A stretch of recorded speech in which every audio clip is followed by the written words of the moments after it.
ফের নাবালক নির্যাতনের অভিযোগ সামনে আসছে। এবার হুগলির কোন নগরে, সেখানে আমপাড়া নিয়ে বিবাদের জেরে নাবালককে বেধড়ক মারধর, চোখে অসহ্য আঘাত নিয়ে গুরুতর যন্ত্রণা নাবালকের, আর সেই কারণে তাকে কলকাতা মেডিকেল কলেজে স্থানান্তর করা হয়েছে। তবে অভিযুক্ত তারা কিন্তু অভিযোগ মানতে নারাজ।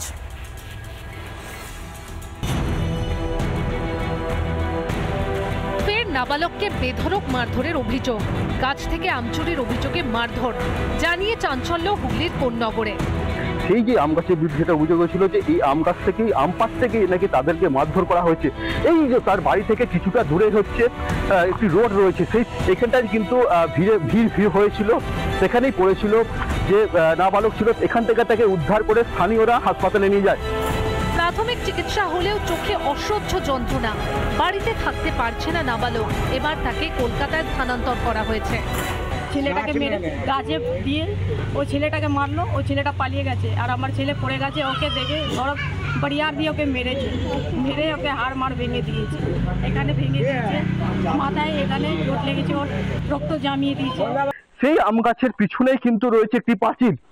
সেই পাঁচিলতে কিন্তু অধিকাংশ সময় পরিবারের যেটা অভিযোগ ছিল, অধিকাংশ সময় স্থানীয় যারা রয়েছে তারা কিন্তু ওই পাঁচিল টপকে আম পাড়তে ঢোকে সেই বাগানে। গতকালে কিন্তু সেই পাঁচিল টপকে আম পাড়তে ঢুকেছিল কিনা, না এর পিছনে অন্য কোনো রহস্য আছে কিনা, সেটা কিন্তু খতিয়ে দেখতে চাইছে উত্তরপাড়া থানার পুলিশ। কিন্তু যে পরিবারের বিরুদ্ধে মারধরের অভিযোগ উঠছে, তারা অভিযোগ অস্বীকার করেছে।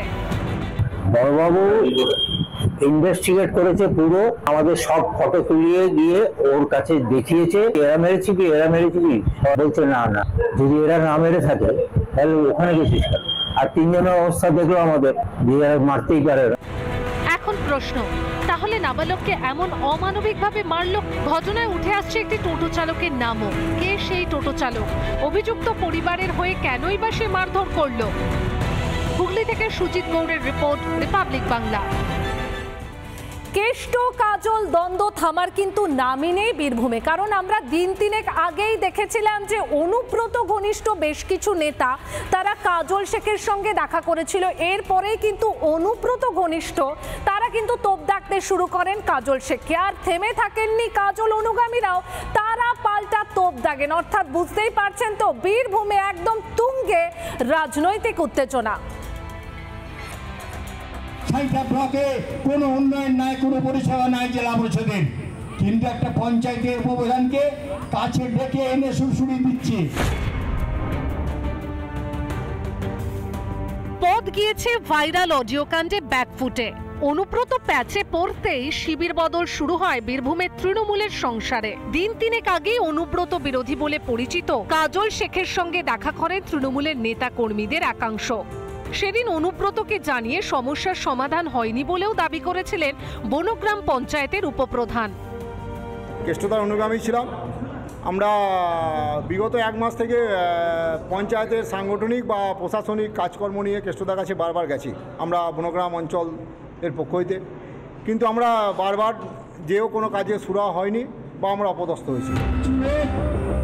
এবার সাঁইথিয়া ব্লকে হরিশরা পঞ্চায়েত এলাকায় একটি সভা হলো। সেই সভায় অনুব্রতর সঙ্গে আছি বলে পরিষ্কার জানালেন সাঁইথিয়া ব্লকের তৃণমূল সভাপতি। অনুব্রত ঘনিষ্ঠ সাবের আলী নাম না করে নিশানা করেন কাজল শেখকে। আমরা কেষ্ট মন্ডলকে রেখে দল করি, আমরা কেষ্ট মন্ডলের সঙ্গে আছি। ব্লকে কিছু করতে হয় তা আমাদের নেতা যদি হয়, অবজারভার যদি কেউ হয়, সেটা রানা সিংহ ডাকার অধিকার আছে।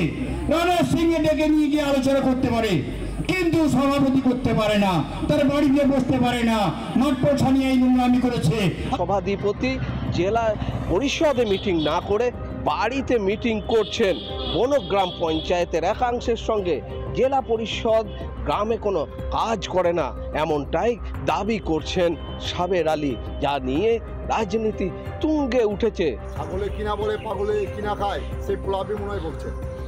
আর কাজলদা ইনি আজকে বীরভূম জেলার সভাধিপতি, ওনার কাছে আমরা উন্নয়ন নিয়ে কথা বলেছি যে আগে ঠিক হোক, তারপরে অপর সঙ্গে কথা বলবেন। পুরো বিষয়টা কে কাটমানির ভাগ বেশি পাবে এই নিয়ে বিষয় বিজেপি শুধু দৃষ্টি রাখছে। ওয়েট অ্যান্ড সি, 2026-এ বাংলার মানুষ বীরভূমের তথা বীরভূমের মানুষ এদিকে মৌরাত্রির জলে ছুটে পড়ে।